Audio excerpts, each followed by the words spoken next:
And welcome everyone to another episode of the Emergent Gamer Podcast, a very special episode, The Cast of Us, a Last of Us 2 spoiler cast. I'm one of your hosts, Neo Ayoshi, alongside Felix Hergood. This is Felix Hergood. And we have a very special guest today, and that is Doc Prefect. Doc, Hey. What is up? Hey, how's it going? Good. Who are you, and what do you do? Tell us a little about yourself, Doc. Oh, well, I'm a film editor, and I also host a podcast called the Postcast Podcast.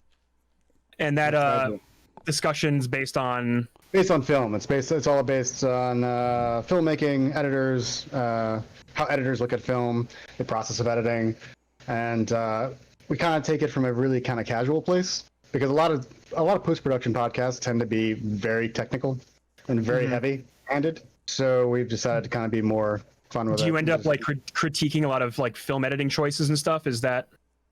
Oh yeah, we go over movies a lot. We've definitely critiqued a lot of movies. Yeah, I think I've noticed you do like themes. Like you'll run through, like you'll do like I don't know if you did this, but you'll do like a mafia series or like a. Yeah, well, we did. We're in the middle of a Kubrick series right now, and Did you get through Barry Lyndon? Was that? That's actually the next episode. Yeah, it's Barry Lyndon. That fucking movie's a struggle, dude. That's a real struggle. I thought it was great. Where can they find your podcast? You can find us on iTunes, Spotify, anywhere where podcasts are available. And that's the Postcast Podcast. Postcast Podcast. Awesome. Right. Well, it's really good to have you, man. This is actually the perfect game to have a discussion with a person who likes film and film editing. Yeah. So, so going around the table, let's like knock out of the way. What did you guys think of The Last of Us 2? Let's start with our guest, Doc. What did you think of it? I thought it was a really interesting game. The gameplay was really interesting. I thought the story was really flawed. And that's really what stuck out to me, because I felt like the pacing was a little jacked up, to put it lightly. But overall, the gameplay was really cool. I really liked how it evolved. Before I was gonna be on the show, I kept thinking, man, like I really want to say the gameplay hasn't come far enough in 7 years. But at the same time, I'm like, maybe that's my own bias, because I was expecting so much from the game that when I played it, Oh, keep this in mind too. I just played the first Last of Us right before this game came out. Okay. So I was like really fresh off the game, and I'm like, oh, the controls feel exactly the same, with some new additions. But overall, I really like the game. I like the gameplay. I hate the story, but yeah. We're gonna get into that. We are definitely gonna get into that. What did you think of like coming off of Last of Us 1, like right before this? What did you think, like transition wise? Like, did you think it felt good to like jump from the what 7-year-old game now into this current one? Yeah. In terms of graphics and gameplay and stuff like that.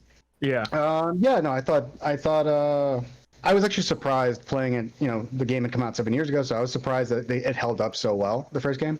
Coming into this one, it just felt like it felt is another Naughty Dog franchise, but I felt the same way going from Uncharted 3 to Uncharted 4. It's like you see the massive jump in graphics and the evolution of it, and the enjoyment of it.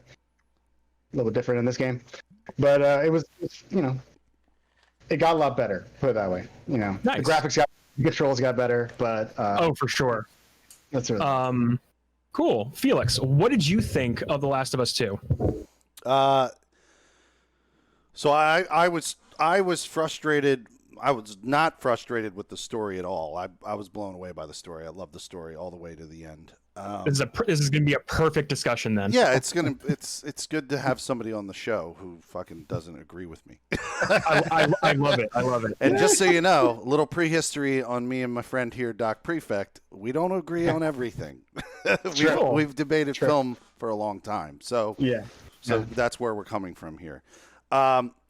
We'll get into the story stuff, I guess, later in the episode. But mechanically, I was frustrated quite frequently in this game. Really? And I'm not saying that ruined my experience, but what it did was take me out of the fucking cinematic narrative. That's the issue. I'm not going to go and say that the game is completely encumbering, that it just drug me down the whole time. I played games like that, and I don't finish them, right? I was definitely obligated. I felt obligated to push past or ignore and neglect some of the more frustrating gaps in mechanics. Do you want to point out anything specifically? Well, I could just elaborate. I mentioned, like I said, going from the first one to the second one, the one mechanic that frustrated me is not having a fucking button to put a gun away. It completely distracted me. Also, I think I determined that maybe the one thing that frustrated me a lot, I probably have to just work with the slider thing that Trip Zero mentioned on our show last night.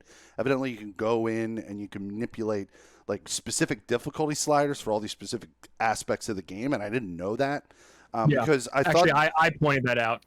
I thought that the AI in this seemed fucking stupid from time to time, and I less so. And here I have a comparison because recently I played with the AI in 1 on Grounded, the hardest difficulty, and I was blown away at how better the Last of Us 1's AI was at figuring out where I was. It seemed very real, even though I was getting pulverized over and over again by the Last of Us 1 Grounded AI.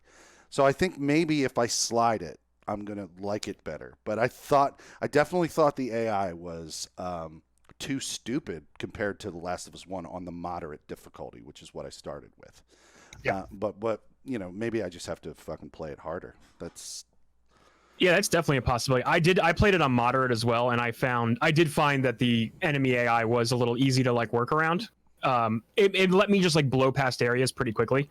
Yes. But I'm sure if I cranked it up, it would have been a lot harder of a, it would have taken me a lot longer to get through the game for sure.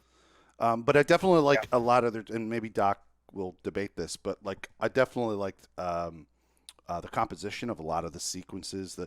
I call them set pieces when I'm playing a game like this, because that's what it is. It's a scene from a film or from in this case a game, but it's very, very cinematic in its set piece design, and I like that in pretty much all aspects of the first one and this one. So nice. Well, for me personally, I enjoyed the game a lot. I thought it was definitely mechanically a far improvement from the first game.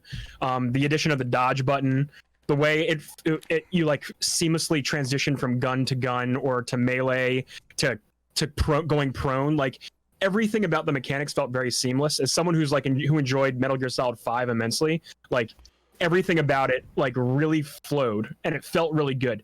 And it was supported by the animations, because Naughty Dog, their animation tech and the amount of work they put into the design of these characters, it shows in every sense, even in cutscenes, in playing it, in the way it feels amazing. One problem I had a problem with though was the aiming, and I mentioned this last night on our show. I always felt like I was never fully accurate with the joysticks. I don't know why the auto there was no snap on aim or anything like that, so I felt it. I felt really getting a tough time to get those shots off, but it made me change my playstyle up a little bit, where I would aim for legs and shoot legs out, then go in for the melee, or just random things like that.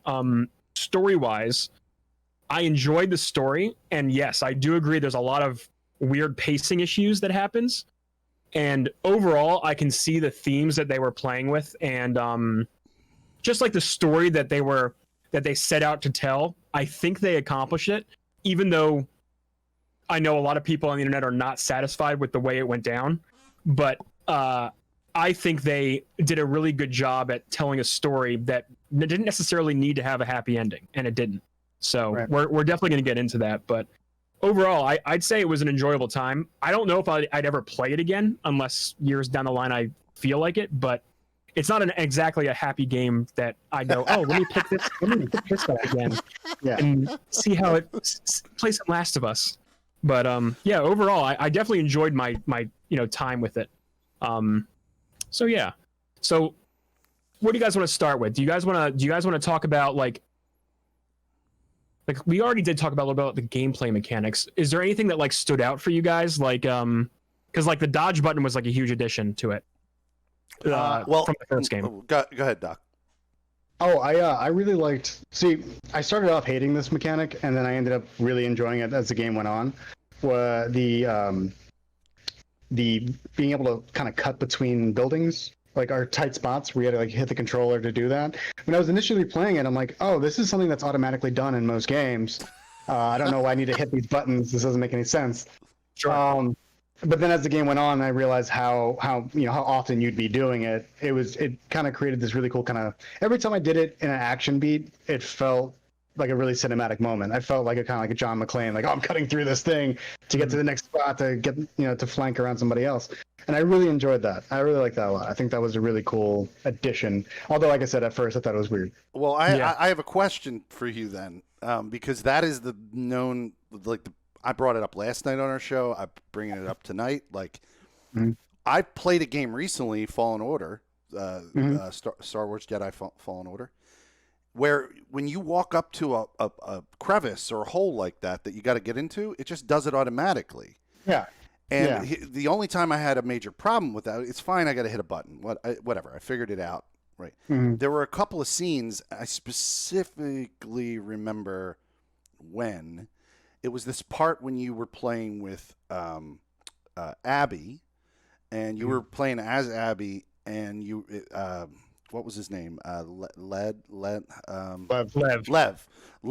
and his sister were outside of this like house, and there were all these clickers coming in, and they were rushing me hard, and I had to jump between different walls. And the first couple of times in that sequence, I forgot that I needed to hit that button. And I died, like I died crushing death because of those clickers that were all coming in. So, like, why wouldn't they have it that you could just push toward it? You know what I mean? Like, right. I think it puts the control in your hands when you want to decide. Yeah, I kind of like that. And in Jedi Fallen Order, when you're talking about those scenes where they like kind of like shimmy through cracks, oftentimes that's used to mask loading of different areas. Yeah.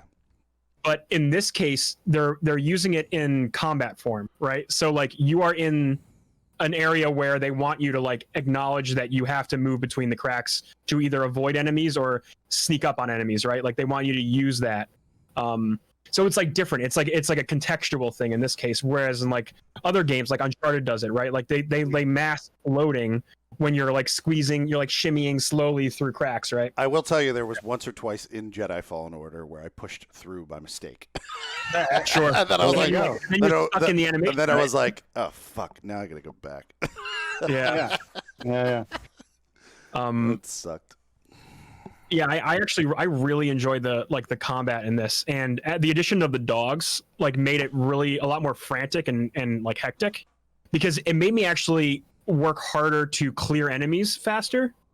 Whereas like normally I would take my time, but in these cases I'd be like, well, they're gonna track me down if I just wait long. What? That's because you're not like me and super brutal to killing the dogs. I killed the dogs. Oh no, I definitely killed them. I killed the dogs first. I'm going to admit it. I did it. Sure. I mean, was me. Yeah, you have to. Yeah. Normally I'd save my bow and arrow for those guys so I could silently take them out first, and then I'd whip out the rest what I used. You know what I used on the dogs all the time? The little bombs that you make. That's terrible. Oh yeah, they're so powerful. They're so powerful. Why would you do that? I just had to. So it's funny you say that. I saved the bombs, like the mines that you drop. I saved those for like the big bloaters and like those guys. I would like trick them into running over them and set like traps for them. You're talking about the acid spewers. Yeah, like the more heavy. There was only clicker. I only remember one bloater in the entire thing. The bloater is like the big giant guy who's like a triple clicker. That's the ones they call bloater, and I only remember one of those. Was there more than one? Because the one I remember is the one that was in the arcade, like that family fun center type place. Do you remember another bloater in the game? Because I don't remember. There was one segment where I guess these are the acid spitters you're talking about, but as Ellie, I dropped into this one area and there was like two of them kind of roaming the hallways. Yeah, was that when you were Ellie with Dina? Yeah. Yes, I believe so. And yeah, you're under like a floor, and they're above you and shit at one point. I think so. There's one in a bookstore, like a yoga store. No, it's a liquor store where you're exploring, and then you drop down, and then you have to come back around and up to like unlock a door to go through it. Yeah, and there was one in the basement. I think it was in the basement.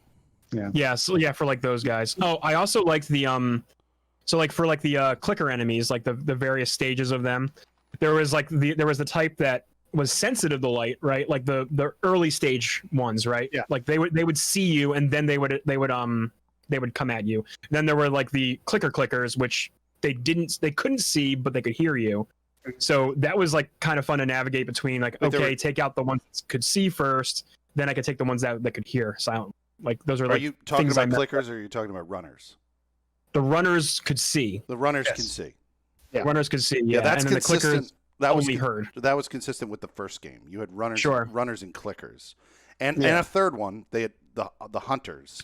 So all the enemy types came back, and the only new one I think was the acid. Were those were those the stalkers, like the ones that like hid in the shadows? I thought they called them hunters, but stalkers, hunters. Those are the ones that like sneak around and jump up on you. Those guys didn't show up on your radar, on like your your not vision at all. Not in the first game, not in this game. And they got real annoying. Like there was that one office building that they're all in. Like there's like a whole bunch of them, and then they just come out, they smack you for like a minute, and then they run away and like hide again. And that got really like. Eventually, I was like, you know what? Well, they're gonna keep hiding. I'll just hunt them down myself and just take them out instead of waiting for them to come to me and sneak around. So that it made me change my strategy up on like how I normally deal with those guys. With those, I actually learned a strategy. Like if you ever do play the game through again, I learned a strategy from going back. I would play through it again on a harder difficulty if I did. So keep this strategy in mind. I went back and played Last of Us on Grounded. The only way to kill those fucking things on the hardest difficulty of the first game is to throw a brick at them to stagger them. Because if you throw a brick, they stagger, and they're a one-hit kill with a melee right after you do that. And I didn't have to utilize that in The Last of Us 2 on moderate, but like I know if I'm going to go through The Last of Us 2 on the harder difficulty, I'm definitely going to have to goddamn use the brick tactic where you hit them once and then fucking take lots of bricks. Yeah. Just look for bricks everywhere. Where are my bricks? I wanted to touch on the AI again. Go ahead. Because I agree with Felix that the forgive me. AI is. Did you play on moderate? I played on moderate. Yeah, I played on moderate. So we all played on the same difficulty.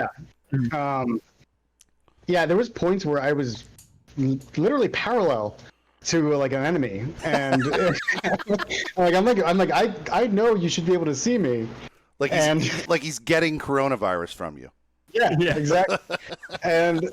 and then I melee him or stealth kill him or something like that. Whereas I realized in the first game, you could barely get anywhere near somebody. If you like just crossed the line, they would turn around and attack you. So I kind of thought that was a little wonky. But you mentioned the sliders, and I know they're there, but I didn't even fucking know that. I didn't know that they were a part of it. I would have fucking slid something. I would have done like enemy AI up.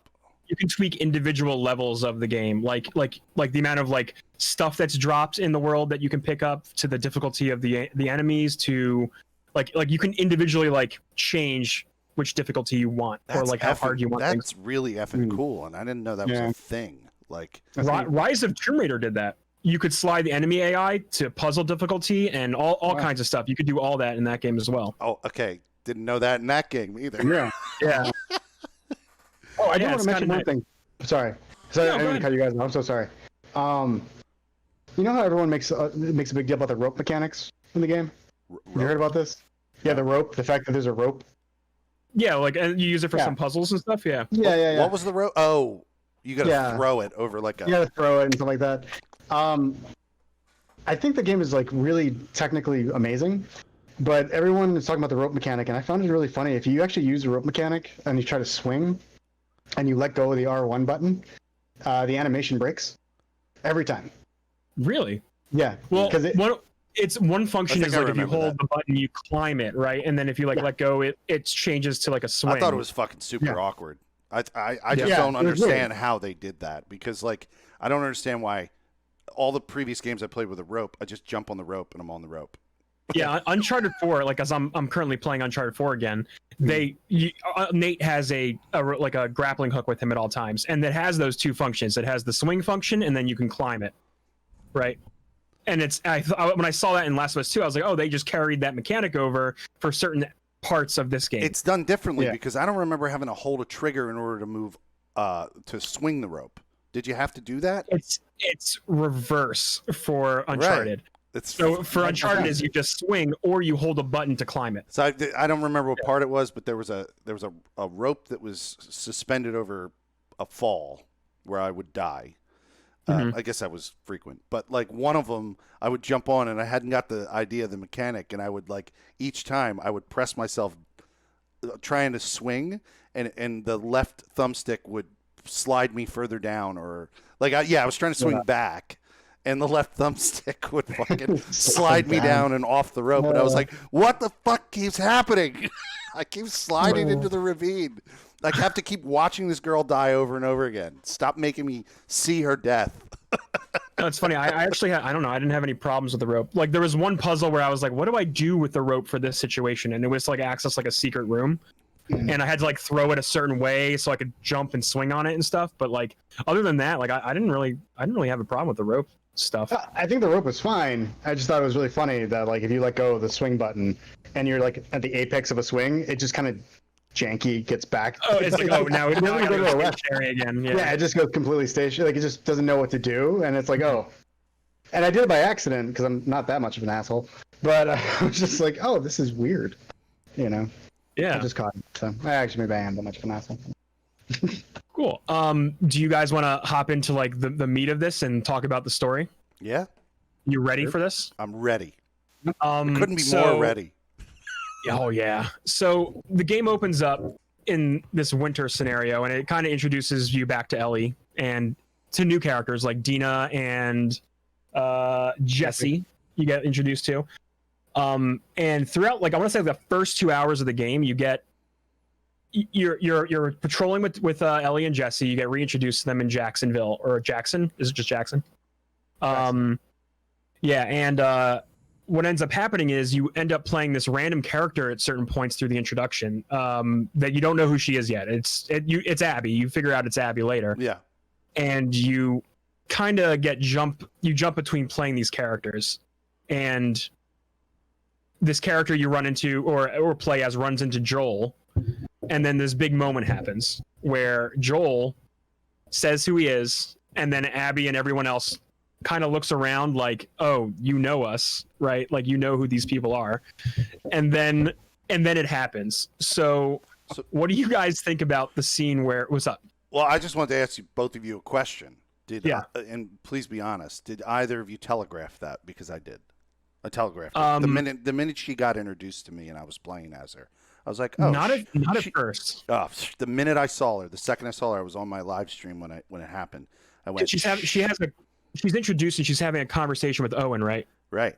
And like they briefly talk about like, oh, he might be here. Like that's what they're talking about, right? And the minute you saw them looking at Jackson from a window of a place. You know, oh no, it was like they left the house. They left the cabin they were sleeping in. They went down to like a cliff. They looked over and then they saw Jackson because they were like right near. But the minute I saw that they were looking at Jackson and they were talking about he's there, I went, she wants to kill Joel. He fucked her over. Now I didn't guess who he had fucking. I didn't guess that until I don't even fucking know when. It was way later. I couldn't figure out what her reasons or motivations were. Did either of you know her reasons or motivations? Could you guess that? Not at first. I managed to avoid all spoilers of this because I saw like leaks. There were a bunch of leaks. You saw all the leaks. I saw all the leaks. I watched all. Oh man! So like none of this was like a surprise to you. What were you spoiled on first? What were you spoiled on first, Doc? Everything. Like it does all the major beats, like like Joel dying and everything like that, and So what did you guys think of Joel dying, or the way they handled Joel's death in this? Go ahead, Doc. Oh, I thought it was bad. I mean, just bad acting. No, the acting's amazing. Like, all the technical aspects of it are fantastic. The cutting, the pacing of the individual scenes, is amazing. That's all great. But what? It's more about story construction. So you don't like that they fridged Joel? Yeah, they fridged him. They technically did, didn't they? No, I have no problem with Joel dying. Okay, actually, that's a really loaded topic because I have a problem with Joel dying in the second game because usually the mentor figure either dies in the second act of the first outing, or in some point in the third film. Either the motivation for the third, or maybe the third story. That becomes motivation, So him dying in the second one, I guess you can make that happen. That's fine. But it's more about how they constructed the sequence to get him to die, which he just feels very unlike the main character. And I'm sure everyone's heard this on the internet, but he is very much like not the Joel that you know from the first game, and even not the Joel from this game's flashbacks. Because even like in the second flashback with Ellie, he's like, "Oh, put your mask on. You might see somebody you don't know." So that mentality doesn't really connect to, "Hey, I'm Tommy and this is Joel." Essentially, he and Tommy save Abby. Yeah, pretty much, and then you spend the whole time like fighting with them, as Abby. And then that's not fighting, like running from shit. Well, and then there's like a section where you're like kind of like defending Joel as Abby as they kind of find an exit of this like ski lift area, right? That's like where they are. Yeah. And then you get to the cabin, and then all that goes down. Go ahead, Doc. Oh no, I was just saying. Yeah, I mean, like it's just no. I can go on. You want me to go on? Did you not find it plausible that he would behave the way he behaved in it? Like he behaved almost like he was letting it happen, right? Yeah, pretty much. And it was weird because it was really the moment of like Tommy being like, "Hey, I'm Tommy. This is Joel. We live in Jackson," or whatever it may be. I forget the exact lines, but even that seemed weird. And then when Joel, I got it. I know exactly what you're saying, because in the first game, Joel wouldn't even fucking pull over for somebody.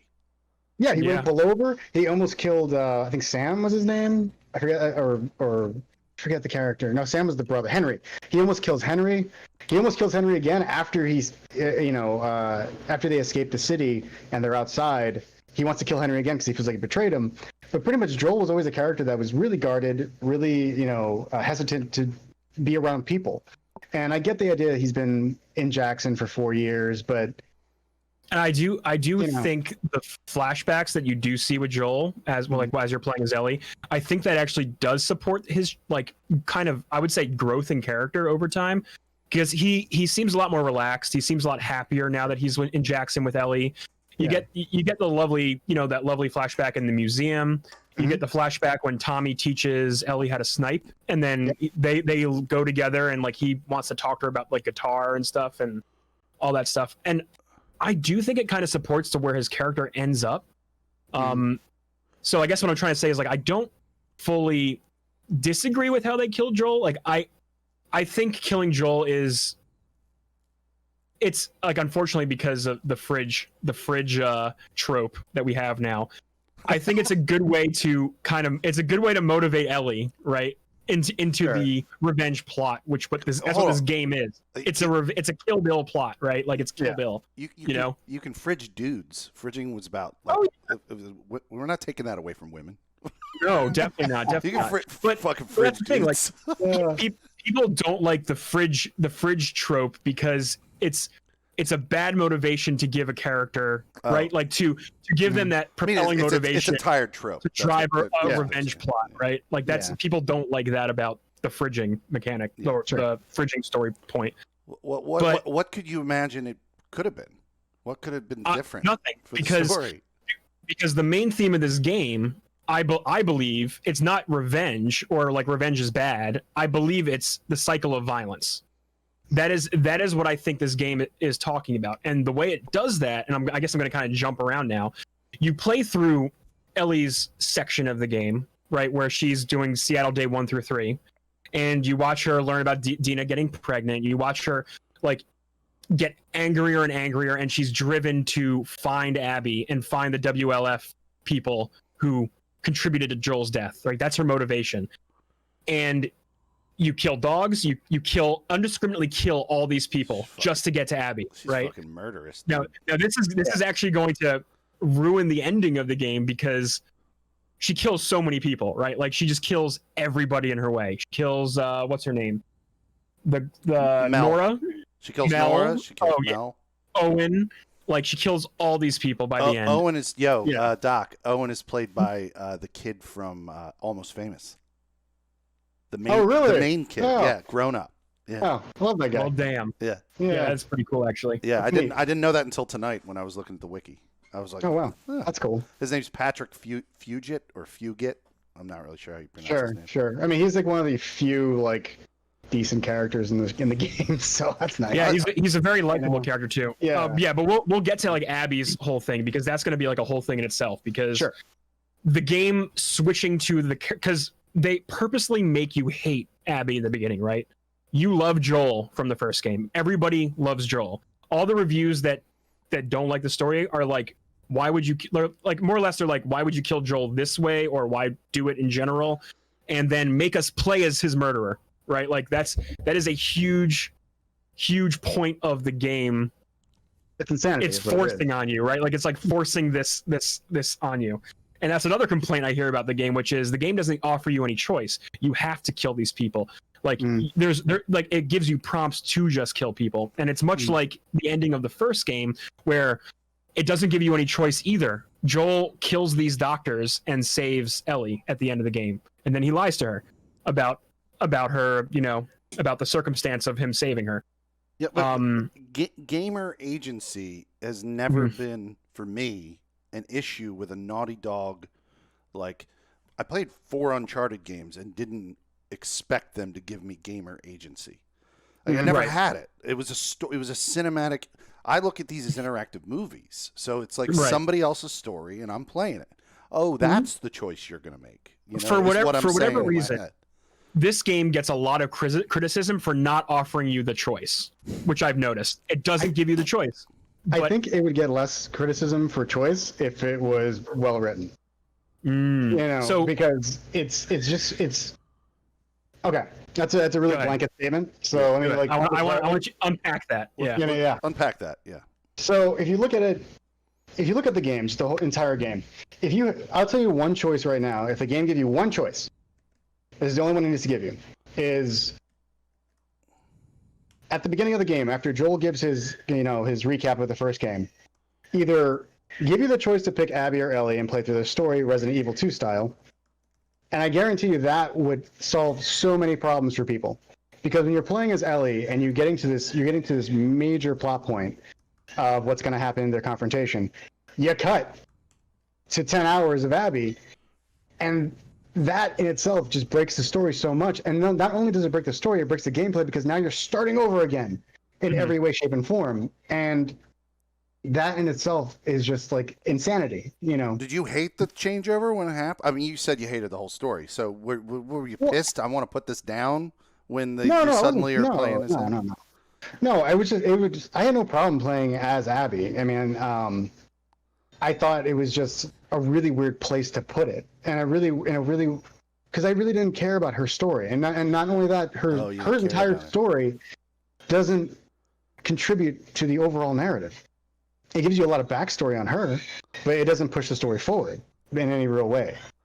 So to play, or even if they had broken it up to where you played Abby's sections concurrently, where you play day 1 Abby, day 1 Ellie, like something along those lines. I think that, to me, that would mess the pacing up even more. You're right, because they did it at the beginning of the game when they intercut between Abby and Ellie. So if you just had the choice, it would have been, I think, for me, a lot better experience storytelling-wise.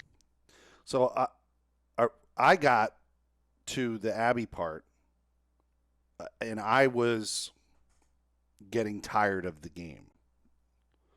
I wasn't getting tired of the story. I was getting tired of the monotony of murder.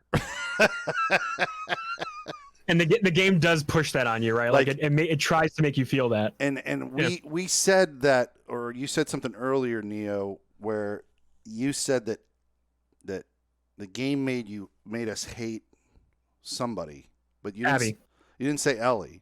And when you said that, no, because you as the player, after playing the first game, presumably you love Ellie. You love Ellie and Joel. Those are your friends, right? You know them. Are they? From the first, well, they're supposed to be. Yeah, I mean, they make you mad that Joel is dead, right? I was so not mad that Joel died. Well, okay. The game tries and the game forces the emotion on you of Joel's death, right? Like they make you try and feel his death. I thought it was really contrived. You know what I mean? Like, but like I was. Of all the things that I was when he died, I was not sad because he murdered hundreds of people in the previous game. Oh yeah, and that's, you know honestly, what I mean. Like that is another point that I think both games try and make. There are no good people in The Last of Us. No, nobody is good, and they even ruin Ellie's innocence in this game because she murders literally everybody. See, that's interesting because like so there's no good people in this game. There's no good people in this, world, right? I think that's what makes it so much more frustrating because there are no good people in this world, but you have identified with these two people. These are your protagonists. These are the people you care about because they might be murderous assholes on some level to somebody. Obviously, Abby. Of course. But these are the ones you've identified. Sorry, that's my daughter in the background.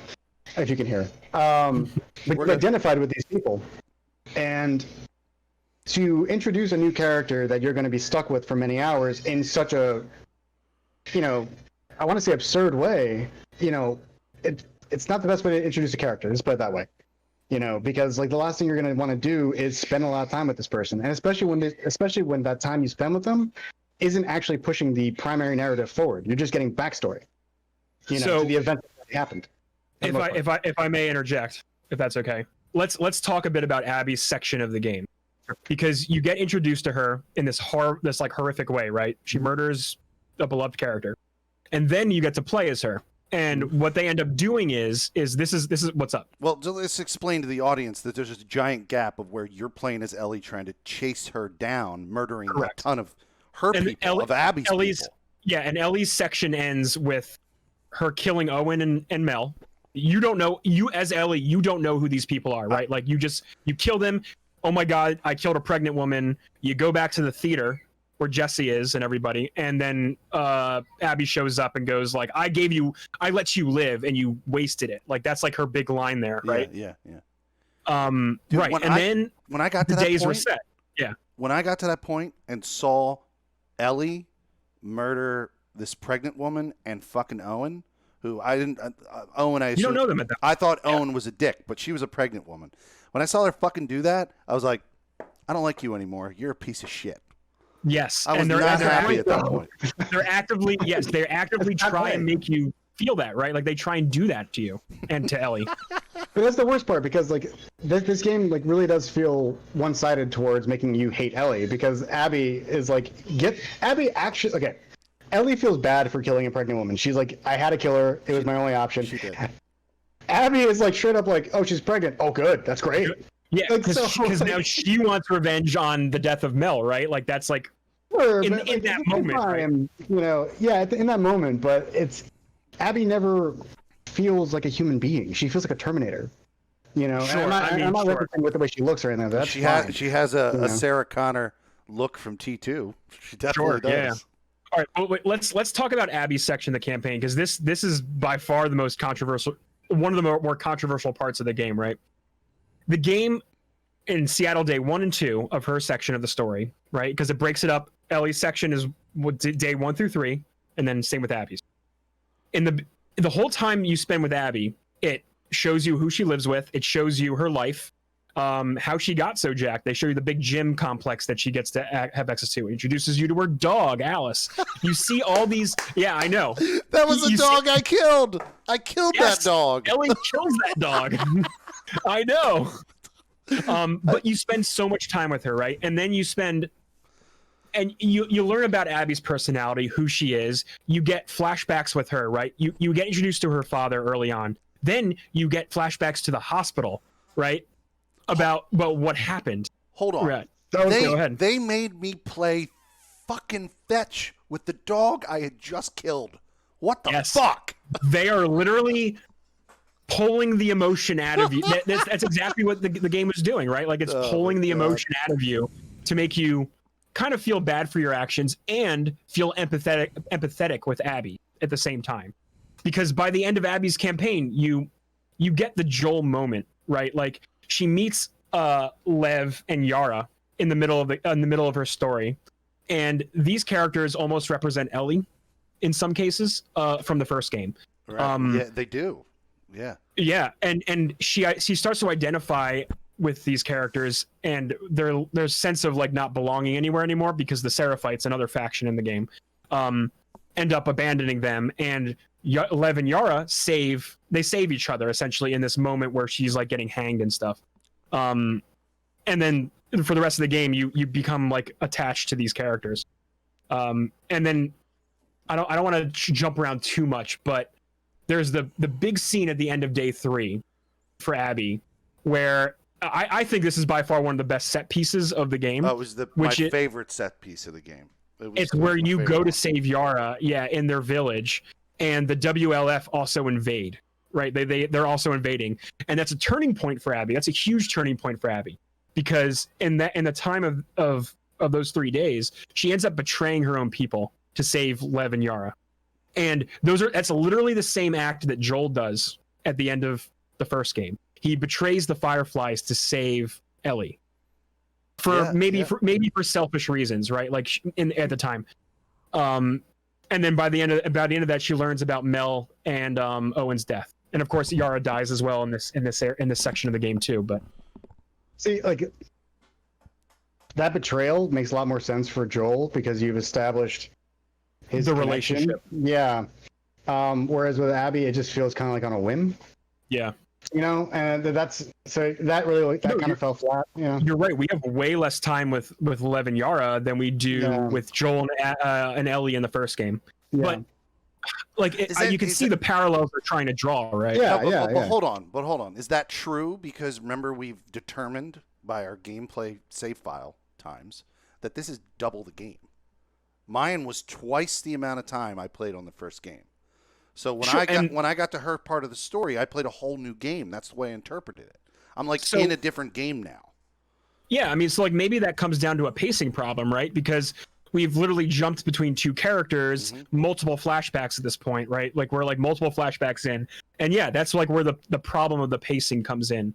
The way they try to like spread it out. I was telling you earlier, like I was bored with the Ellie part, but then I got to the Abby and they did the changeover, and I went, what the fuck is happening right now? I'm like in the end of Fight Club. Like, what the fuck is happening? Like, this person, I get to play now as this person, and it recharged my interest in the game. Like, I was checking out of this game. I was like, this is so fucking boring. I'm doing all the same shit, and it's just going to end? This is going to suck. And then they did that, and it recharged me into wanting to play more. I don't know if that's not me expressing an opinion necessarily on the second part. I just know that when I got a chance to play as Abby, it was like, oh, a whole more game that's now it's interesting to me again. I can tell you, for me, the first day of Abby did feel like a drag, because it felt like I got so far with Ellie, and I'm waiting to see the culmination of them, Abby and Ellie clashing again, right? And then it reset again, right? Like, so like I'm like, okay, I guess I'm playing all 3 days again. Cool. So I definitely feel that, yeah. It felt like a mountain to climb. I'm not gonna lie. I wasn't deterred from playing the game, but at the same time, I'm like, oh, we're gonna do this again. Mm-hmm. Oh, okay, all right. So I have to go through all this to get to the next part of it. It really, I've heard the comparison or the joke that it's like a 10-hour side mission, and it kind of does feel that way, because it's it doesn't really feel motivated. It just feels like we want you to like this person a lot. And it also feels like this is the game that they really wanted to make, and this is the game that should have been part 2. Abby's section of the story should have been part 2. You should never even seen Joel, and the end of the game should have been they arrive at Jackson, and you're like, holy shit, they're at Jackson. And then part 3, let all hell break loose. Tell the story you want to tell in this game, but in the third game, after you've spent 15 hours with Abby and learning that world, like that would have been really interesting, especially at the last level. If the last bit was, a flashback to the hospital bits, and then you actually get to learn who she is and what her connection is. Or maybe I don't know. That's a really bad way of doing it. No. What you're saying right there would have worked for me. Like if I started a game with a completely new character, and they never told me there was some connection to Joel and Ellie, that would have been terrific. Yeah. I don't know. I think that would bother me. I think that would bother me. Really? A little bit. If they like extended the game like that and spread out the conflict and not had any closure after game number 2, if we're doing it like the way that you're suggesting, I think that would just be like, okay, you're doing a Matrix Revolutions right now, and this is really annoying. Like, why do that? No, but I'm just using that as like I'm saying example, if it didn't start off with marketing that told us Joel and Ellie were in it, if it didn't start off with a scene in the beginning where he dies, if they didn't tell me anything, and that's funny. So a game called Metal Gear Solid 2 did the same thing.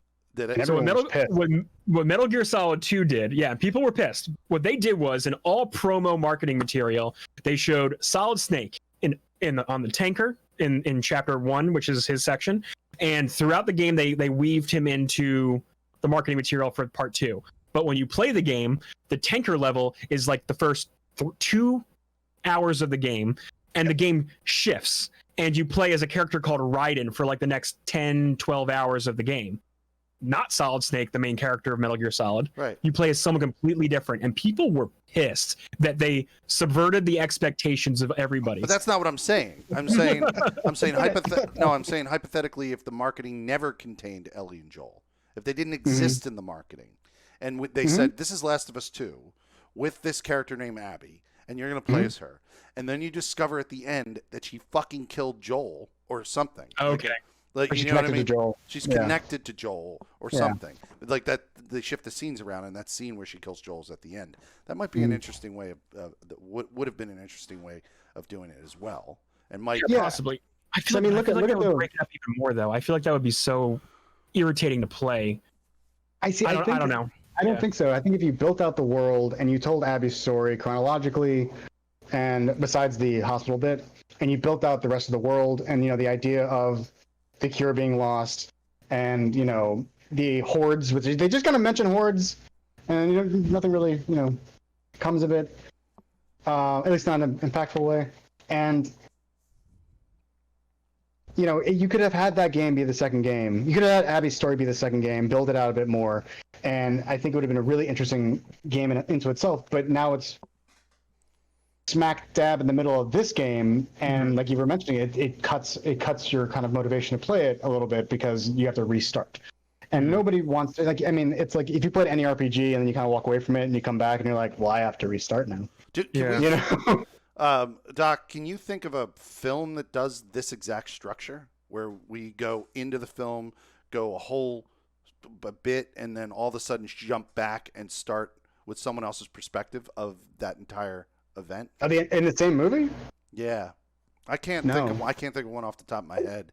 I think there's TV shows that have done Pulp Fiction. Yeah, kind of, but it's not like one character than the next character. It's a ensemble cast. It's a disjointed film in some regards, right?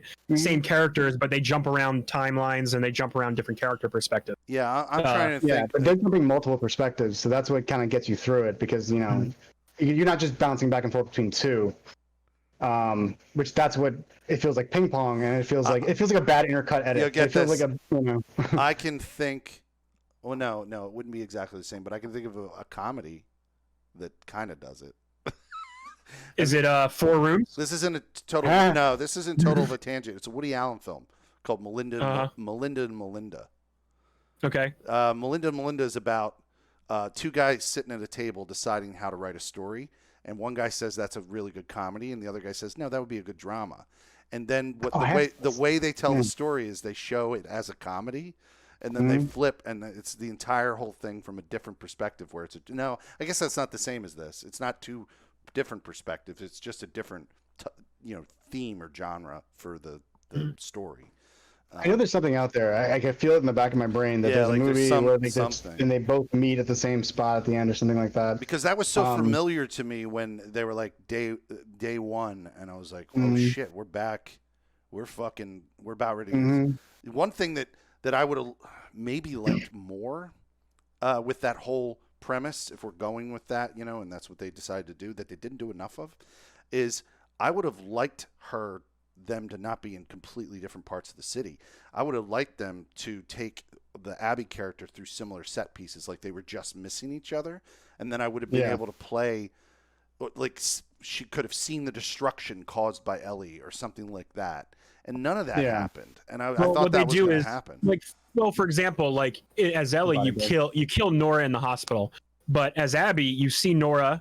Remember Abby gets handcuffed, and then you fight the big boss in the hospital, and Nora helps you. But Ellie kills Nora, so like they do cross paths at certain points. Yeah, but it's reverse time. It's reverse time. You're seeing it after the fact. Oh, what do you guys think? What would have the game been if it would have been Abby's story first and then Ellie? That would have been great. You think that would have been better? No. I don't know either. The moment you start, once you cut it and start a new character, it's like just make a different game. I think well, because like you said, it's like Resident Evil, right? Like you're like Resident Evil 2, for example. You're seeing different perspectives of the same story almost, right? I think playing as Ellie first is essential to the story because you want revenge for Joel, and they lead you up to that breaking point, like right at the climax, and then they pull the rug out from under you, and then they force you to play Abby, which is the character that you're not liking at this point. But I guess what the game wants you to do is like her by the end, right? Like it just wants you to like empathize with her side, showing you that her father was killed by Joel and all that. Like, I really do. I don't think they needed to spread this out across other games. I think this was like. I think it was fine the way they did it, aside from the weird pacing issues that we all do have with it. Even if they had just cut the sequence before you went to Abby, when she enters, before any of the action starts, just before any of the action hit, you know what I mean? Like it's just a weird what's cutting the action? point. What are you referring to? Like Ellie? Oh, when Ellie runs out and Jesse gets his fucking head blown off and fucking all that shit. Cut that out. Cut that scene out. Yeah, like if they had just cut it in a way where you're not in the middle of an action beat, and then you go away. It's like. Like, who does that? Show me the end. What happens? Show me the end. Yeah, cut to the chase. Yeah, dude. Literally, cut to the chase. Because the worst thing about video games, even this is even true of movies now. On a Blu-ray player or on a digital, like you can actually fast forward to the end. Like you could go to the end of the movie and see that one part. In a book, you could flip to the final chapter and go, okay, what's happening here? Video game, you got to literally play through it. You don't got to work through it because they never give you the chapters ahead of time. So but I remember the show I was thinking of. It's Lost. Lost did something like this? Yeah, Lost. They did a lot of time jumps. Yeah. Maybe they were inspired by Damon Lindelof. Who knows? Yeah, it's possible. Maybe they were big Lost fans when they wrote this. So wait, let's talk about when you're playing as Abby and you go back and you go to the theater as Abby, like after the whole set piece that you have. What did you guys think of playing as against Ellie as like she was like a boss? Fucking hate like a it. boss. Load that shit. Why? Elaborate. It was fucking awful. She was she was so frustrating. I know she was really good. She was too good. She was as good as me, and I hated that. I watched a lot of people say they let Ellie kill Abby multiple times. I did that a lot.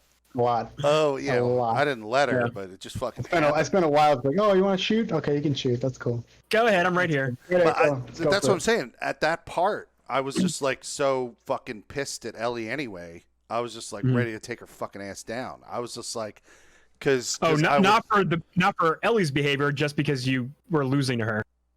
Both reasons. Both reasons. Okay, I was getting my ass kicked, and she fucking was a murder bitch for like fucking entire story. I was just like, why is she so not sympathetic to people? I know. I driven by her anger. I'm sorry. I'm so sorry. No, go ahead. You're great. I definitely felt like I was playing like So this is going back to Ellie's story for a minute, but there's a battle I think in Hillcrest where you're in a bunch of houses and I think it's right after you get your bow and arrow. And as I'm playing with it, I'm like, I feel like Rambo. Man, only if I had explosive tips. And then I got explosive tips. And then I realized how absurd this story is. Because I'm like, And like this feels like an action movie. This feels like this should be an enjoyable action movie with a revenge plot that just gets mauled by just doom and gloom. Mm-hmm. You know, and that's I know I'm kind of jumping around, and I'm sorry, but it feels like if I really want to desperately like the story of this game, but it just feels like it really wanted to beat you over the head with sadness and like grayness. And just the ending is, I'm not going to, yeah, we'll get there, I guess. But yeah, we're going to talk about it. Fucking ending. Okay, sorry. See, I really liked it, but we can get to the prologue now if you guys want to. Yeah, that's fine. That's fine. So yeah, after your boss fight with Ellie, let's talk about that scene first. We mentioned it earlier, but there's a scene where Abby gets a hold of Dina, and then Ellie yells, "Wait, she's pregnant!" And then she goes, "Good." Right, and then she's about to kill Dina. So did I. I was like, yeah, I could kill that bitch. Yeah. And in that moment, I was like, "Oh yeah, Ellie killed Mel," and like you can tell how angry that Abby is. Right, you can tell the anger that she's feeling. It's funny though, because in the beginning of the this podcast here, I mentioned I think one of the heaviest themes in this game is the cycle of violence and breaking the cycle. And as we watched Abby continued the cycle of violence in the beginning of the game, and then Ellie continued to perpetuate that cycle as well. Right? She spent the whole game using violence to get her revenge on Abby.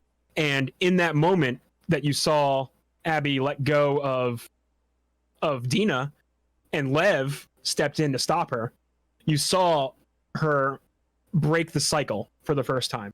And that's the first time we saw the cycle broken.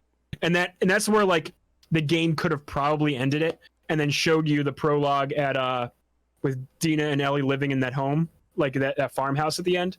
But I'm going to stop there and let you guys, if you guys have something to say, I'll let you guys hop in. Do you want to go first? Any comments on that scene specifically? Do you want to go first? Or anything else? I don't care. I don't think it's breaking the cycle of violence if you have somebody else break it for you. Mm-hmm. It's essentially like being an addict, you know, and if someone's constantly saying, no, don't drink that, you're not actually doing anything yourself. So she's not actually doing anything as a character. She's just being told to stop, like a pet, it's like her friends just like, no, don't do that. That's bad. And she's like, I guess that's bad. She hasn't really learned anything.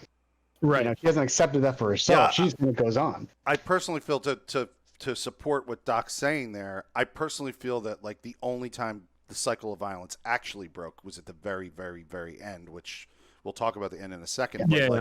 But that's when I thought the cycle of violence actually stopped.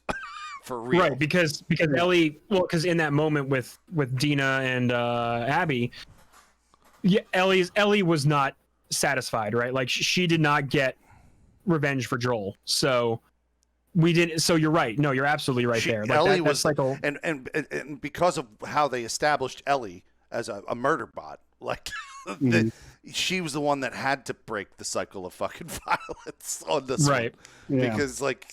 Well, lots of violence did happen. Yeah, it's a ton of violence. It just feels like breaking the cycle of violence. I don't necessarily think this game is really about that. I think they were really going for that, but I just think that the way the game ends, the way it kind of comes to, no one's really learned anything. It just seems really kind of like hard stop. Okay, like all right, we're done here. Let's just take a walk. Let's talk. Yeah, go ahead. As I said, there's no communication between two characters. The two characters know nothing about each other the entire game. Right. They never learn anything about each other. So it's kind of hard. It's like breaking the cycle of violence, what I assume would be through understanding reasons. And when you don't have that, when each other doesn't understand the reasons why. Look, Doc, passing the Bechdel test does not require specific characters to talk, okay? It's just two women having a meaningful conversation that does not include a fucking having man. A good old murder fight. But I'm just saying, it sounds silly, but if there had been some way to like get them to know each other in some way, and on some level other than you killed my people, I killed your people. Through that alone, there's no reason why the cycle should be broken, because all they know of each other is extreme violence. Mm-hmm. So for her, I don't, All right, let's talk about the prologue then, and what happens. So after this whole scene in the theater, you jump, I guess, a bunch of months. Dina's had her baby. You're living together. Ellie and Dina are living together. They show you a glimpse of their happy life, right? You get this. You play this whole sequence out of the baby, and really, why? Why? I was like, I hated it. I just didn't.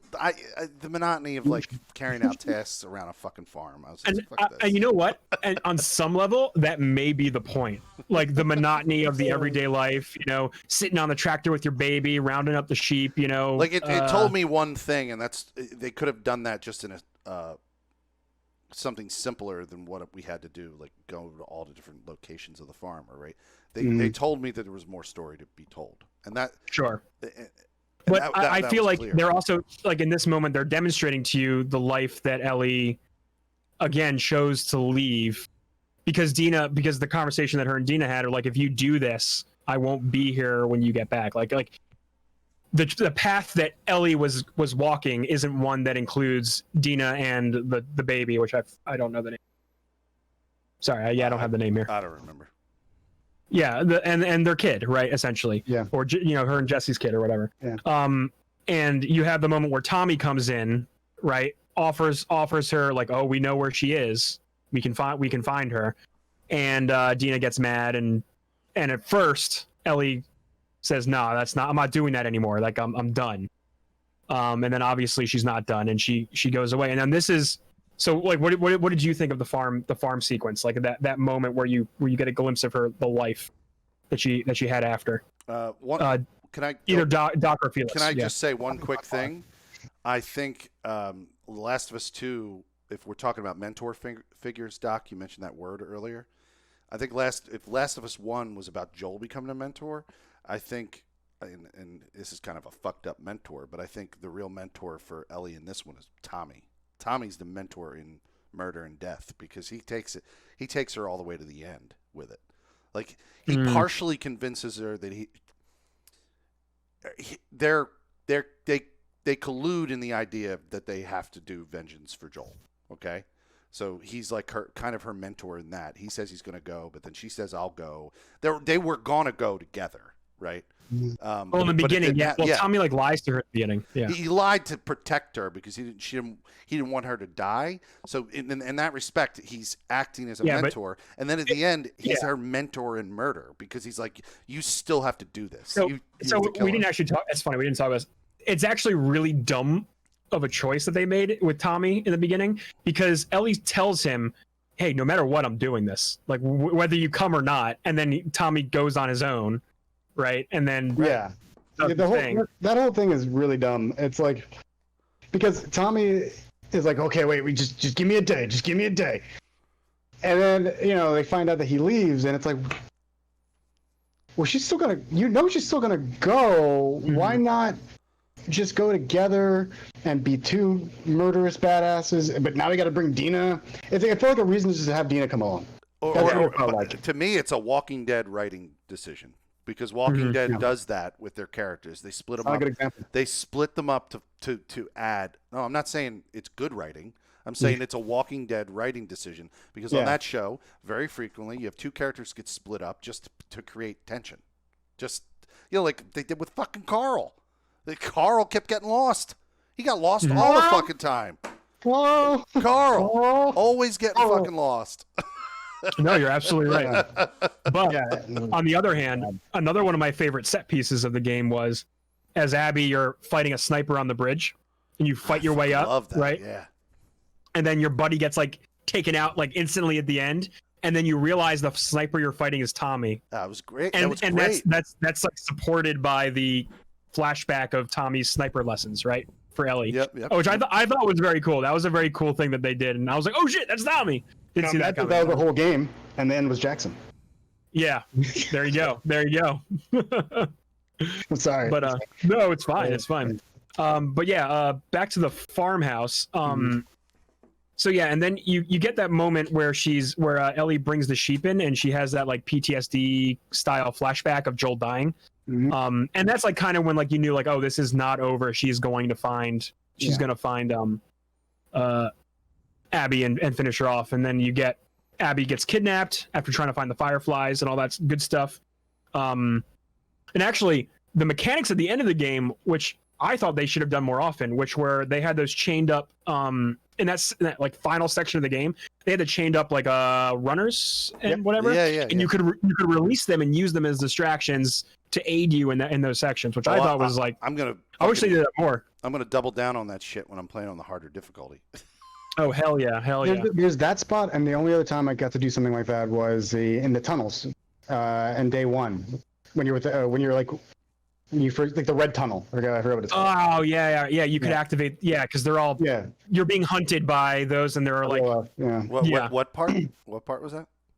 When you first enter the tunnels, as the Ellie? as Ellie, as Ellie, and they're chasing you. Like you can actually just throw a bottle, and all the runners on the level will just attack the WLF, and you just walk right by. Oh yeah. I did that. I remember now. Yeah, that was very cool. But I like the farm scene. I thought the farm scene was really cool. It felt very the end of Hurt Locker, like you were mentioning. That's not over. Like she's like, I'm living this life that's very dull to me because I'm so. She's not an adrenaline junkie. She obviously has PTSD. Yeah. But there is that thing which is like bubbling up in her, and I thought it was cool. She wasn't in fucking war anymore, man. That's not even. And she didn't like accomplish her goal either, right? Like she. Yeah. There could be some sense of like unfulfillment there, that even though there is this like fulfilling life that you are trying to be shown by, through Ellie and Dina living on this farm, you can tell that she's not satisfied by letting Abby go ultimately. Yeah. Which, plays up the end of the game where you're like, what the fuck? Yeah. And then you had that. Okay. So then there's that moment where you play as Abby for a minute again, and you're trying to track the fireflies down, and she's trying to rejoin with them. And she gets kidnapped by that group. And then realize what? Fat Geralt. Fat Geralt. Fat Geralt. Oh yeah, shit. You're right. What happened? That is Fat Geralt. Yeah. The dude who kidnaps Abby and Lev is like a Fat Geralt of Rivia. Yeah, oh god. Great. He was. Yeah. I didn't realize that. Fat Geralt. Yeah. That's so funny. I thought that whole sequence, retrospectively, obviously not when I was playing it, but I thought that whole sequence where we had to watch Abby get captured was unnecessary retroactively. We couldn't. Because you could have just played the farm with Ellie, and then Ellie leaves and then finds out that Abby's fucking captured. Like, that's a good point. Right? Why would you even need to play the sequence and see her get captured? You don't need to establish it. Yeah, we didn't know where she was. We didn't know anything about anything with her. So she could have just got there, and it would have been an interesting story-based discovery to discover that that Ellie would have to now make a different decision, like rather than really good actually, rather than murder her, But because we knew that she had been captured, it was like, I don't know. That's a really good point. I mean, if you remove that out and you find her for the first time like that would be really shocking, because the last time you saw her was super jacked. Yeah, you're ready to kill her. She's all fucked up, and like then you playing as Ellie, because maybe you're not like me, and you're a person who really loves Ellie, and you're really glad she's a murder fucking robot. And you were like in murder robot mode, and you still wanted to go down and kill her, and then you get this shocking discovery that she's all fucking. I still would have killed her. Wayfish. If they give you more agency and they allow you to just leave her chained up and walk away, that's the end of the game. That would have been amazing. So yeah, this is definitely an interesting like part of the end of the game. Whereas like if you want to draw a parallel from the first game, as Joel, you are not given a choice, right? Like you are killing these doctors, you are saving Ellie, period, right? Like that is the choice that they give you. That is the story that they're putting in front of you. But in this case, they don't give you that choice in this case, right? Like, so you run into Abby and you see her all fucked up. She's malnourished from being like hanging on this cross, and you walk with her slowly to her boat with Lev and everything. There were no crosses there. You saw that. There were no crosses. You projected that. There were no crosses. She was just tied to a post. I don't think it was crucifixion they were doing.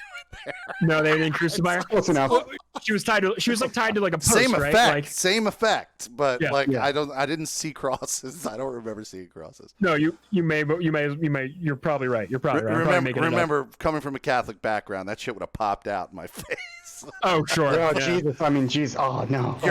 You're going for the religious subtext now. The rattler. That might have been too much. Yeah, that would've been right, too much, dude. Yeah. I would have got there and I'd be like, "With the rattlers are a little nutty here." But yeah, and then you get into this this. Ellie essentially forces Abby to fight her right at the end, or she'll kill Lev, which is. I'm gonna say a reverse of. It's like close to a reverse of the choice Joel had, right? Because if you put Lev as Ellie from the first game, which I guess the game tries to do, and Lev is gonna die, and Abby is now going, well, I don't want to fight you, but now I have to fight you because you're threatening the thing I care about. Mm-hmm. And then you have to fight, but now you're Ellie, and you go through this whole fight sequence. Ellie loses his fingers, which we're gonna get back to in a second. She gets her fingers bitten off because I think that's kind of important to the ending. And what ends up happening is you get into like the what's that called, a quick time event sequence, and it ends with Ellie letting her go. You don't get a choice to kill Abby. It's what the story wanted you to do. I find that weird that the first game required you to commit the murder to save the thing, but in this game it's the reverse. Like you end up letting go and giving up, which I think that's a problem with character motivation as well. And I can definitely see how people would not like this. And part of me was like, well, this isn't Ellie doing what Ellie set out to do. This is not completing her character's journey. And what do you guys think of that? Because I'm going to jump to the ending in a second, but I'll let you go first, Doc, on that one. It subverted your expectation. It sure did. That's all it did. What'd you say? It subverted your expectation. It definitely did. Yeah. That's all it did. Yeah. Though. I mean, because like I was saying earlier, it within the concept of cycle of violence doesn't end that. It just seems like a random drop. It just feels like, and the idea. Wait, are we doing the actual ending where? Yeah, we can get into that. Are we talking about the ending where she's like, not with the guitar, like that ending or no? Well, we're definitely going to get to that, but I wanted you to comment on the fight itself. Yeah. So the fight happens, and you're just kind of like, okay, just shoot her. You have plenty of opportunities to kill her. But if we're gonna go down this road of like this weird honorable combat thing, which Joel would not have done, he just would have fucking killed him. Shot him. Yeah. Yeah. Everything about that sequence, and everything with the story leading up to it, does not lead to this ending. It doesn't make any sense. Like you said, her character motivations just gone. You would kill her. The flashback to Joel in any shape or form would motivate you further to kill her. Her biting your fingers off would motivate you to kill her just out of pure rage. Like nothing about that ending makes any sense. Any sense at all. And also, like I was mentioning before, she knows nothing about her. So what would prevent you from doing this other than her friend? She has a friend. You killed her other friends, so that's her only friend now. Mm-hmm. So, you did. You did. Like, what's the point of this? I don't understand. Right. If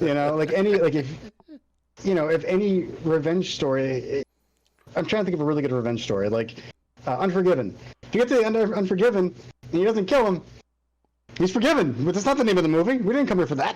Well, I was going to say anything in the Punisher, like. Punisher's a great example. The Punisher. Kill Bill. Kill Bill. She kills Bill. Imagine if you went to kill Bill and she didn't kill Bill. How pissed you'd be. Yeah, wasted 2 movies. And Bill was great. I didn't even want her to kill Bill. That was the beautiful part of that movie. This, on the other hand, I'm like, this chick needs to die. She still wasn't that interesting. And yet, she doesn't die, and the ending is just kind of... I could almost forgive everything about the ending if she didn't bite her fingers off. Because at that point, you're just in rage mode. I don't even understand that. You were thinking of your own fingers. You're like, if somebody bit my fingers off, fuck that! Shit's over! Anything with your fingers. It's like, I guess... I guess that's it. Whatever. That's so. None of it makes any sense. Just the whole build up to it makes no sense. It's just there to subvert your expectations and attempt to be like poetic or poignant, and it just does none of those things except frustrate. It just frustrates you because it's just like, what were the past 24, 20, 25 hours about? I did then? 28. That's how long. There you go. Oh, damn. And like all the dead bodies behind you, all the blood on your hands. It just seems pointless. And it's such a letdown, and it's just like blue balling so hard. It's upsetting. Sorry. No, it's okay. Yeah, Felix, don't you apologize. want to add on to that? Okay, so as I've already declared about myself, this ending didn't subvert my expectations, because my expectations, what I wanted of the character of Ellie, was for her to not be a murder bot anymore. Right? I wanted her to end this by not killing that woman. I was like, if she kills that woman, or if I'm forced as the player of the actor to murder this woman after all of this, this character will not be redeemable to me anymore. And I'm like, I want you to give me a shred of redemption for Ellie, because I fucking hate her at this point. I hated her because you made me fight against her and she sucked. I hated her because I was getting bored of murdering people as her in the first part. And then I get to this, and my want, I guess expectation is not the word, because I'm not like, I'm engaged in it or whatever, but I wanted her to not murder this girl. And this is the thing. I mean, Doc Prefect has said that he didn't think Abby developed enough for him. And that's completely understandable, because I can imagine that's true for a lot of people. But she developed fine for me, because I did a reset when I started her part.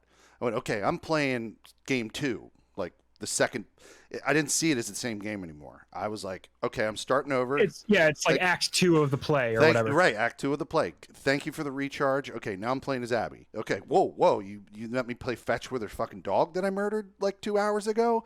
Great, play fetch. They live in a fucking giant stadium? I didn't know about any of this. This is so cool. You're showing me all these like other things. Then she meets these people, and she starts caring for them. They have a relationship. They save each other, all that shit. I start realizing that I like Abby more than I like Ellie, because I fucking hated Ellie. I was hating her because she's a murder bot. And I said, if this fucking girl kills this girl at the fucking end, like, you know the part when they're fighting back and forth in the water, when they're fist fighting?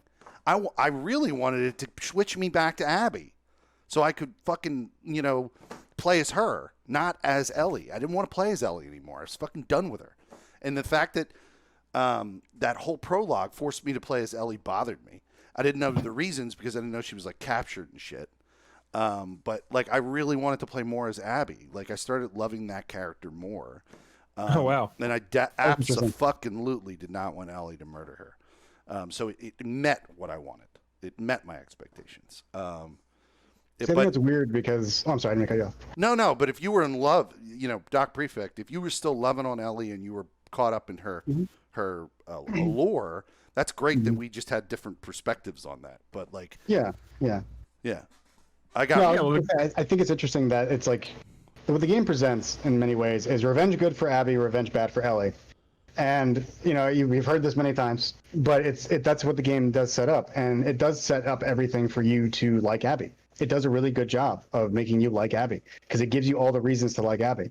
Whereas it puts Ellie in like these really dire straits, which make total sense for her character, because your father just died, her uncle just got shot in the face, her girlfriend's father, baby's father, who's also an awesome dude, gets killed. Jesse, you're talking about Jesse?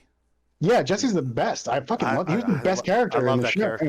I don't think it'll. I agree with you 100%. I don't think Jesse needed to be shot to get him out of that shit. Like, he could have been out of the story in many other nice ways and not dead.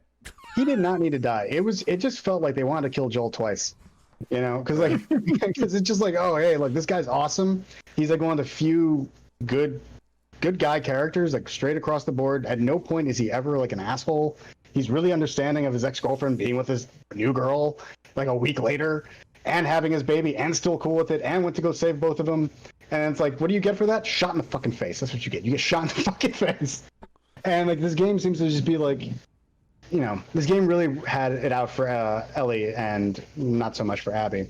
And that's fine if you want to tell that story. That's cool. I just don't think it's going to be something that a lot of people are going to accept coming off of the previous game. If this was a standalone game, I'm sure it'd be fine. This is for the audience listening, and this is for you, Doc Prefect. I got to a point in Abby's story where I was shipping for her and Owen. Oh, yeah. I wanted them to kiss. Bro. Dude, they had a sex scene. Yeah, it was rough. That was a rough scene. They did more than kissing. Yeah. Well, I actually, like, going back to Abby and Owen, that was an interesting way to show off her relationship, because she was with Owen and ended up losing that relationship because of her drive to find Joel, right? That was essentially like what drove the wedge. Yep. Owen wanted another life. He wanted a better life that was away from the WLF. And Abby was like, well, no, I got to do what I got to do. And then Owen was like, well, I'll just have this life with Mel then. And yeah, very interesting. He was a very interesting character. They made him very likable, which I liked. And the cheating part, which kind of the cheating part sucks. On your pregnant he did cheat. Wife. Yeah. So it's kind of like awkward. Yeah, like right there, that's something that supports the idea that Abby's a piece of shit and needs to die. Because she fucking he cheated, but she didn't. I wanted them to get I wanted them to get together, bro. It takes two to tango. It does. Oh, you're right. It does take two to tango. It's for sure. Yeah, I mean, I liked Owen fine enough. His flashback stuff, he was weird. I don't like him in the flashbacks. I liked him in present day stuff. That was cool. Yeah. Him as a kid, I'm like, you're weird. It's like Eminem to me. Like young Eminem was weird. Oh yeah, that's right. Also, another thing, who lets a pregnant woman out in a field? Thank you. Fuck, I was gonna mention that. I totally out on what? Mel joins Abby on the first day. Oh, on like a field mission. Yeah. And like a field mission. She's like what, like 7 months pregnant or whatever, 8 months pregnent. Who does that? Who lets someone like that in the field? No, she gets cleared by a doctor. Like, oh, you're good to go. Can't go. Have a good time. It's dumb. Don't get shot. Don't get shot or eaten. Yeah, it's like it's definitely a Walking Dead writing decision as well. Oh, yeah, sure. I mean, absolutely. When Mel died, I was like, you shouldn't have been here in the first place. Like, what are you doing? I mean, like, I know why they did it, but I think it's so stupid that they did it, because they're like, oh, you need to know who Mel is. So when Ellie kills her, you go, oh, that was the person you spent time with. But it was stupid. That was really stupid. Mel was played by Ashley Birch from Horizon Zero Dawn. Mm-hmm. The acting is great. I mean, like, as much as I shit on a bunch of stuff, I mean, a lot of hard work went into it. A lot of it's really good.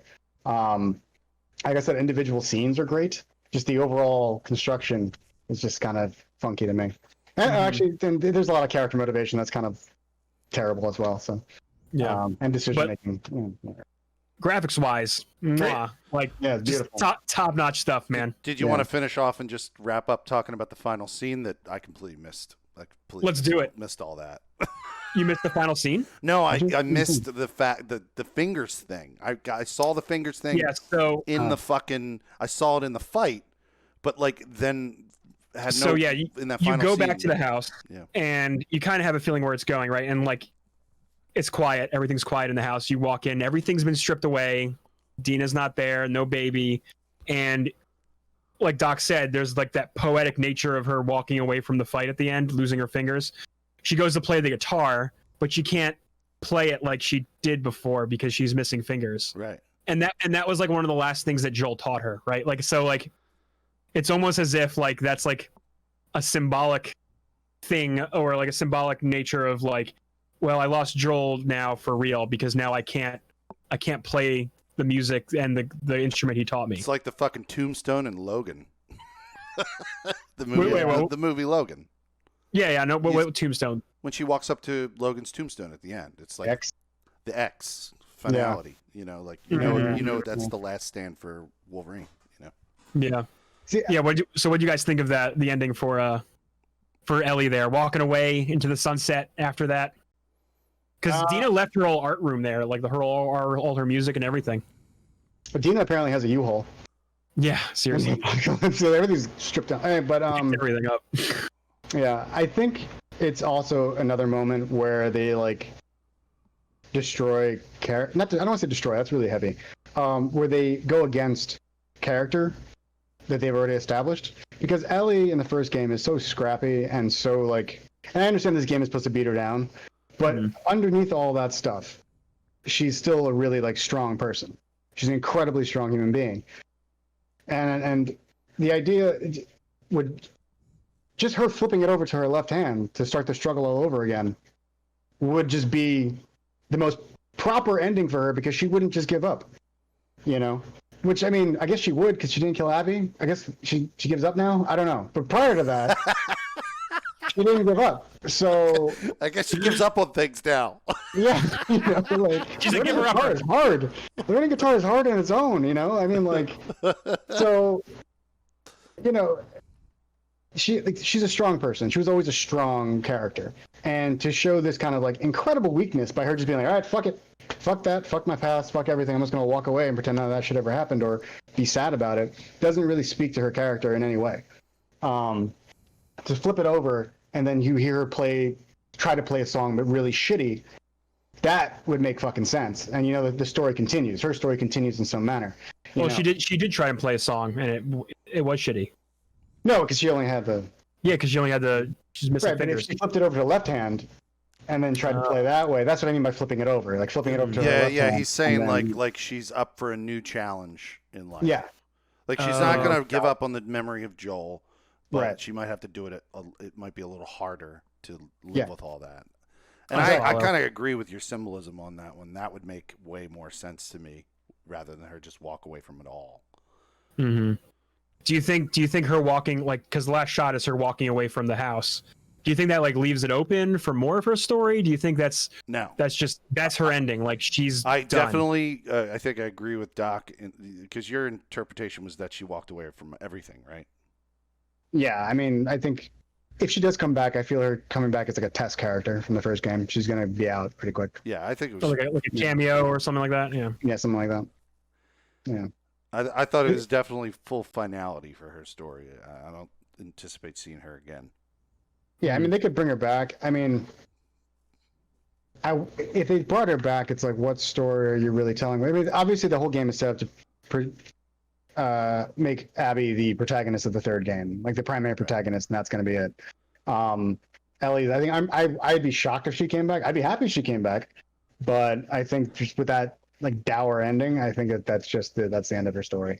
You know, and you know, they might as well just sort of click her, bite her when she walks into the like woods or whatever. You know, she's immune, so that's impossible. I mean, like you just fucking rip her throat out. You know? Oh, just kill her. Oh yeah, sure. With it, you know, like fuck it. You know, damn, that's dark. Anyway, I mean, she got nothing else to live for. Can't yeah, you're right. Lost her family. No Dina, no Joel, no Kate. I guess Tom. There's other women in the sea for her to find. It is the post-apocalypse. It is it is a small ocean. Yeah. So I, you know, I've already divulged my feelings about the Abby character, but I know exactly what I'm about to say, what it means. It means what Doc was just saying about the ending. But I got to the end and then I was like, oh, so there's a finale for Ellie, but not for Abby, you bitches. Well, Abby's finale was she got to leave with Lev to find the Fireflies. She got to leave with Lev, but I said, where's the final scene with Lev and her somewhere else safe, right? Mm-hmm. But then, you know, exactly what Doc said. She's the set. There's no need to see that scene because they already planned to have her in the second game, provided the hate on her doesn't like fucking derail that. Okay. But if this was the last game, which I don't think it is, I would have liked to seen like a final scene where Lev and her are somewhere and they just have a conversation, you know, about something, anything, you know, like whatever. It's 4 months later and there's Lev and her like doing their thing, you know. But I definitely think I agree with Doc that she's going to end up being a main character. Now, in regard to Ellie showing up in another game, I kind of wanted it while we were playing this. I wanted there to be some kind of tension that forced them to come together. That seems hack, but I would have been very comfortable with it. Like, I would have been okay scene. if there was a fucking nasty ass protagonist or antagonist. I meant that the two of them had to fight together. Well, they had one, right? The people who kidnapped Abby. Right, the Rattlers were bullshit. I mean, I'm talking somebody that takes the story into the next game, where the two of them have to fucking come together, and that game is played. And they could have done that at the end of this game, where I know, and they did, where they free her and they have to break out or something, right, together. But going along the lines of what I think their plan for this was, I think their plan was that these two women have to work out their shit for what's going to happen in the next game. That's what I think. I don't have any facts to. I think it would be so weird if they brought these characters back into a conflict with each other again. Not a conflict. Just to make up. No, like the very beginning of the next game, the two of them cross paths again and fucking have to go on an adventure together, forced into it. I guess that's like a buddy comedy. I find that really hard when she bites her fingers off and this girl walks away unscathed. No, I mean, it would Doc. It would need. I agree with you. It would need a shit ton of like story writing, work. Story work that makes it make sense. But like, I think I'm just saying, I feel for the characters, and I want those characters to kind of not always be against each other. You know what I mean? Like that's just it's not related to whether they did the story well or not. It's just a hope for me. You know, that's it. I agree with you 100%. I think that it would have been really, like I was saying earlier, like the idea of them understanding who the other person is would have been a really interesting way to get through this story.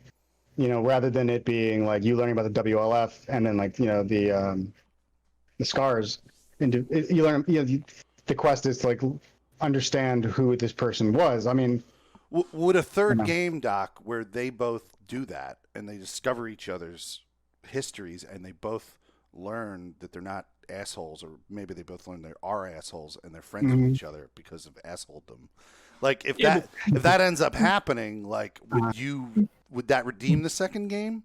As if the second game. At the same time, as like the viewer and the player of this game, like we know who these characters are now. Like we've seen Abby's character, we've seen Ellie's character. Like I don't know, just I think part of the point is that Abby and Ellie are strangers, right? Like essentially they are strangers, and that's why that almost drives the conflict in some cases. But we, the player, are not strangers to the character. They make us know Ellie, they make us know Abby. Like driving that between them, that just I guess that creates a new plot line. It creates a new thing to happen. But actually, I'm sorry. No, go ahead. No, you saying that actually made me think of something. It made me realize that another issue with this game in terms of storytelling and pacing is that it's passive protagonist. Abby's a passive protagonist. And the only character with any real agency. I mean, yeah, because Abby has agency for the first hour when she's trying to kill Joel. After that, she's passive. Ellie is the one with all the agency. She has things to do. She has a mission. But speaking to the idea of a third game, I don't think. Sure, if they do it well, fine. I'm going to play the third game, but just I enjoyed playing the second game. Don't you think this is a second act that like the middle of the hump in a story arc? Like they're going to have a much bigger conflict they're going to have to deal with if there's a third act to this game. Maybe. I personally don't. Yeah. You don't think they're writing three stories in first act, second act, third? Look, they could, right? Like they could do whatever they want. They could absolutely. We could see another one for sure. I would be fine with there not being another Last of Us game, but they probably will make another Last of Us game. Like maybe, who knows? But overall, I am pretty content with how this ended. Even though I'm not like fully satisfied with the ending, like it's an ending, right? Like they ended it. So I don't know how I'd feel with a third game with these characters specifically. Yeah, I think any of the legwork that needed to be done for that would really need to be done in this game. Because at this point, it really does, and this comparison's been made many times on the internet. But this really does feel like a Last Jedi situation where it's like we had one set of, and I know it's all the same creators, which is baffling to me. But like you have one game, it felt like they were made by different studios or different creators. because this game does so much work to upend the previous game and like kind of retcon stuff from the first game that if they had a third story in mind, I would be really surprised because nothing really builds to a third story other than Abby walking away. That's the only thing that builds to a third. There's no greater conflict in the world. All you have is the WLF, the Scars, and the Rattlers. That's it. There's no. Hey, there's Fireflies out there. There's Fireflies out there. Mm-hmm. Cool. There's a group that they mentioned at the very end, right? That's what got me thinking on it. Okay. That they were trying to find this group, right? They were trying to find the lost Fireflies. Yeah. Yeah. So okay, that's Fireflies. Okay. I'm not. You know what I mean? Like, I'm not saying it was abundantly clear to me that there's probably going to be a third game, but I started thinking about it a lot at the end.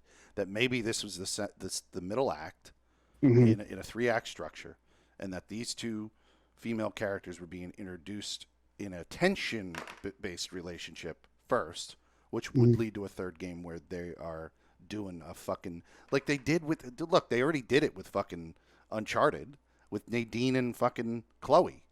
Yeah, because they end up in a game together.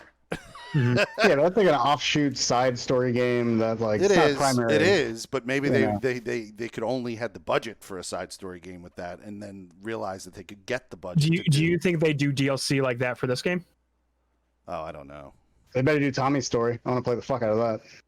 Oh, that's a good idea. Yeah, Tommy's story would be really good. Yeah, Tommy day 1, Tommy day 2, Tommy day 3. That would be great. Yeah, that would be good, like Left Behind sized game, Yeah. And his whole thing is he's going up against. Was he primarily going up? Do you think against WLF, or do you think he? He was going against the WLF. Do you think he interacted at all? Do you think he had to? Do you think he possibly interacted with the Seraphites? Sure. Yeah. Yeah, probably at some point. Let's just say he did. Yeah, we don't know, so might as well. Yeah, I think that would be the best DLC right there, man. That would be a good one. I agree with that. Oh yeah. Any final thoughts, you guys? If you guys want to wrap this up. I think I've already fucking said them. Like hope for the future. Maybe there's a third act, that type of thing. Nice. Doc. My only wrap up would be like a little bit more complaining. So I don't want to do it. I don't want to. I mean, because it's okay. I'll say this. I think it was a really interesting game to play through. I was when I was in the game, when I was in it, I was really in it. Like I really enjoyed the action in it.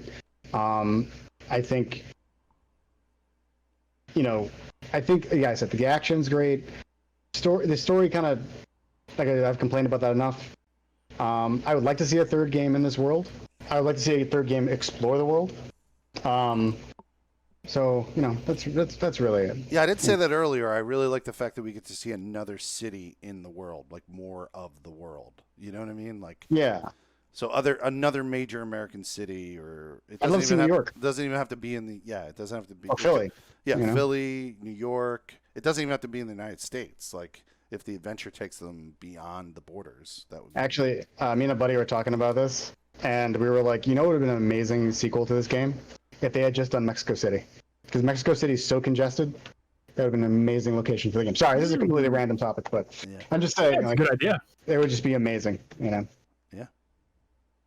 Sorry. Well, nice. But in a world like this, though, like you run into the problems of like with no like air travel or sea travel or anything happening. How does somebody get to like places? Like your name. Well, no. I mean, Mexico is landlocked with the or not landlocked, but like connected by land to the United States. So that I'm not talking about Mexico, but I'm saying like if you were to put them in like how would Ellie, get on a boat and end up in like New Zealand, or something. Owen was going to do it, right? He was going to get on that boat. Yeah, he was going to get on a boat. Yeah, but anyway. Yeah. But I'm pretty much in a similar camp to Doc. Like the story does have its issues. The characters' motivations do too. I was thoroughly invested in like what was happening in the game, like pretty much the whole time, I would say. And I thought the story that Naughty Dog had to tell was good. It was fine. It wasn't perfect. I was in it, and then it kind of dipped for me at the end, and then I was like, nice sad ending. There you go. I guess that's That's what they're leaving us with. Well, now that your ending doesn't have fucking crazy Christian Cross religious undertones. Yeah, I know. I was weird about that. I must have just made that up in my head. I just remember them being poles. But they were just poles. Yeah, they right? were just tied to poles. You're right. Yeah. But anyway, I'm going to sign us off now, guys, if you're okay with that. Yeah, no problem. I've been Neo Ayoshi. Thanks for joining us on this Cast of Us spoiler cast of Last of Us 2. Say that 10 times fast. Felix Hergood, thank you for joining us. Yeah, this is Felix Hergood. Twitch.tv/Felix Hergood if you want to watch me live stream games. My primary games right now, I will be doing Ghost of Tsushima when it comes out. Oh, we all will. We're all streaming that. But my main, as they say, my foundation game or concrete games are the Fallout 76 online and Elder Scrolls Online. Those are my two mains. So cool. Doc, where can we find you? You can find the Postcast podcast on iTunes, Spotify, and Stitcher, and everywhere else you can find podcasts. Thank you for joining us in this discussion. Oh, yeah, man. It was very nice having you. This was good. We'll have to get you on the main show too. Oh, thank you for having me too, man. Yeah, because you love talking games. I mean, you and I have been talking. I love talking. So you guys have the Emerging Gamer podcast has heard anecdotes about experiences that we've had with games, but they've never seen your face. Yeah, specifically the fact that I used to have a hobo memory card for PlayStation 2 that I would put in your PlayStation, and over the course of a semester playing Vice City, I proceeded to break your PlayStation 2, which I never paid you back for. I fixed it. Oh, you just fixed it. Good. Okay. Yeah.